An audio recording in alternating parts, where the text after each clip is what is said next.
Here's what we are going to do. We are taking 3 quarterbacks, Trevor Lawrence, Zach Wilson, and then 3 questions, I should say, Tom Brady versus Josh Allen. We're going to lay out 2 props for you. Only 2 options. You have to choose which is the better of the 2. Are you ready? I am ready. Technology will be implemented for this segment. I can handle it. Take your pick, number 1. We'll see about that.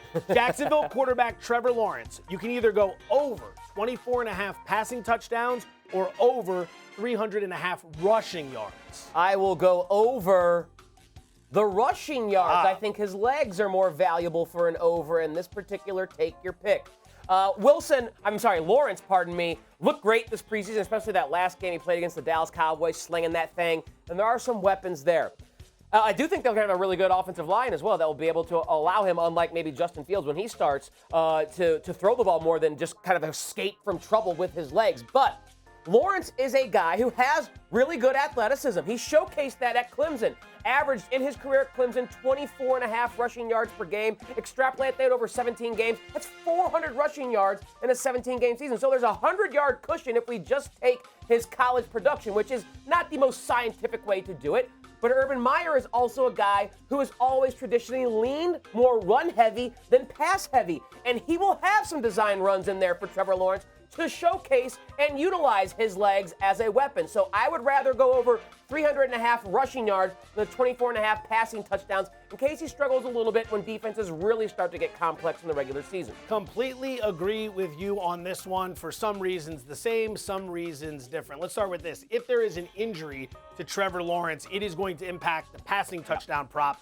much more likely than it impacts the rushing yardage prop. I'm a little weary on the Jacksonville offensive line this season. 7th most sacks allowed last year. I believe they were tied at 44 sacks allowed. And if Lawrence is running for his life, it could be an issue, which leads me to the fact that if he is running for his life, more likely to tuck it and run if he doesn't like what he sees. Get down the field, get what you can get. 16 quarterbacks last year hit this touchdown mark, including rookie Justin Herbert.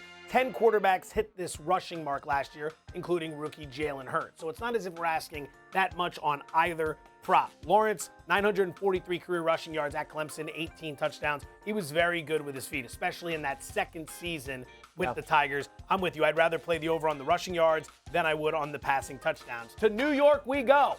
Rookie phenom Zach Wilson. Looks like he's 14 years old there. But don't let that dissuade you from the following. You can either go over 21.5 passing touchdowns or over 3,750.5 passing yards.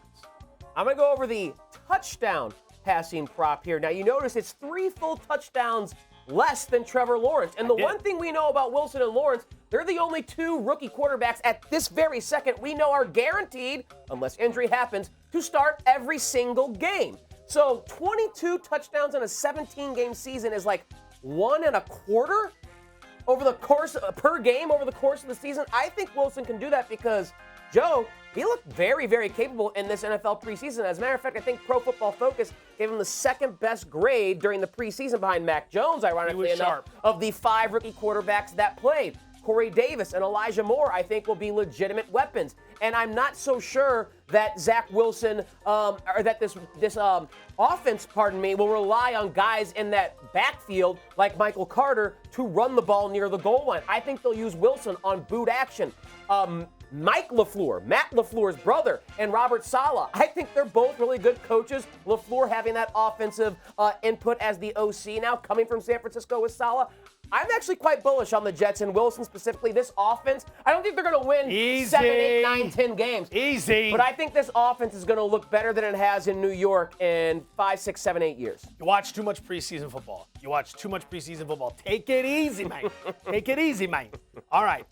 First time today, we're finally going to have a little bit of a disagreement. Not because I don't like your prop. I just like this one better. I think both of these could end up hitting the yardage for one key reason. I think the Jets are going to be trailing in a lot of football games this year. No disrespect to New York. You're a rebuilding project. It's going to take time. But this is good news when you're talking about fantasy or props of this nature, because if you're throwing late in games on a consistent basis, you have the opportunity in blowout losses to go against these prevent defenses that are going to let you pick up 80 yards on a drive at the end of the game and give you some very solid numbers. I always think back to John Kitna in Detroit the one year. He was throwing the ball all over the place when they were 0-16 because ultimately everyone was playing prevent defense. You need about 220.6 yards per game over a 17-game season to hit this mark.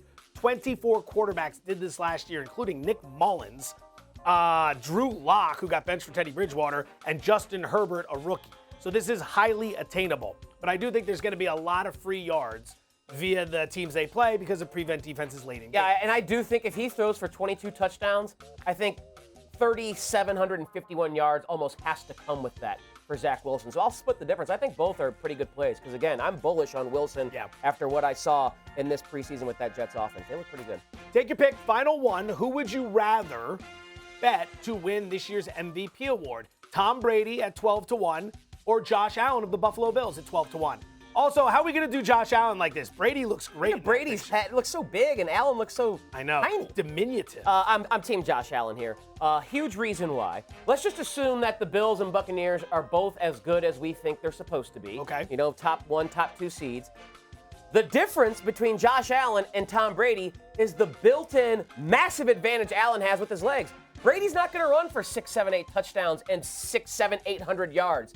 Allen will throw for that 4,500 to 5,000 yards, those 40 touchdowns like Brady. And if they get the 1 or 2 seed, he'll also tack on another 700 yards of production offensively and 7 more touchdowns. So at 12-1, exact same price, give me the guy who can throw and run versus the guy who can only throw. Completely agree. He's run for 400 or more yards in each of his 3 seasons in the league, so the legs are going to help. Plus voter fatigue. Let's be honest, Brady's been in the league 21 years. He's only won MVP 3 times. He's the most valuable player in the history of the sport. But people are tired of voting for him. He's got Giselle. He's got the money. He's got everything. You're not getting the MVP votes either. Josh Allen, if he has a big season, people would rather vote for him than for Brady. I think we have to handicap that as well.